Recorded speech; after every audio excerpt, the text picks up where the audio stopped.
आणि पुढारी फोकसमध्ये पहिला फोकस मुंबईतल्या एका मोठ्या बातमीवर।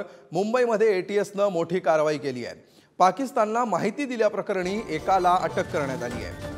मुंबईमध्ये एटीएसची ही मोठी कारवाई आहे आणि या कारवाईमध्ये एकाला अटक करण्यात आली आहे। ज्या व्यक्तीला अटक झाली आहे त्या व्यक्तीनं पाकिस्तानला अत्यंत महत्त्वाची गोपनीय माहिती पुरवल्याची माहिती सध्या समोर येते आहे आणि या प्रकरणामध्ये एका व्यक्तीला मुंबई एटीएसनं अटक केली।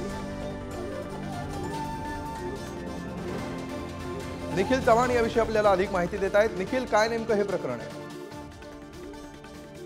अमोल, एटीएस कडून ही मोठी कारवाई आहे ती म्हणावी लागेल, कारण या प्रकरणात पाहायचं झालं तर मुंबईतील जी गोपनीयतेची माहिती आहे ती पाकिस्तान इंटेलिजन्सला पुरवल्या प्रकरणी हा संपूर्णपणे गुन्हा आहे तो मुंबईतील 4 लोकांवरती आहे, तो दाखल करण्यात आलेला आहे। भारतातील गोपनीयता ज्या माध्यमातून आहे, ज्या संरक्षण यंत्रणा आहेत ज्या फॉलो करतात तीच माहिती आहे ती पाकिस्तान इंटेलिजन्स यांना पुरवली गेली आहे।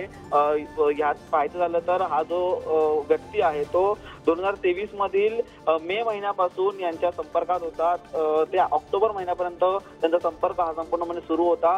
व्हॉट्सअप असेल, अन्य सोशल मीडिया असतील, त्यांच्या माध्यमातून ही संपूर्णपणे चॅटिंग आहे ती सुरू होती आणि त्या माध्यमातूनच ही इन्फॉर्मेशन आहे ती शेअर केली जात होती। आणि याच प्रकरणी आहे ते भारतातील खूप महत्त्वाचे जे इंटेलिजन्स आहेत आणि ज्या काही गोपनीयता आहेत त्या पुरवल्या जाऊन आपला मुंबई असेल, महाराष्ट्र असेल, भारतावरती असेल मोठा घात देखील हा होऊ शकतो। निश्चितपणे म्हणजे अत्यंत संवेदनशील अशी ही माहिती होती आणि या प्रकरणी 4 जणांना आता अटक करण्यात आलेली आहे एटीएस कडून अशी माहिती समोर येते आहे। धन्यवाद निखिल या सविस्तर माहितीबद्दल।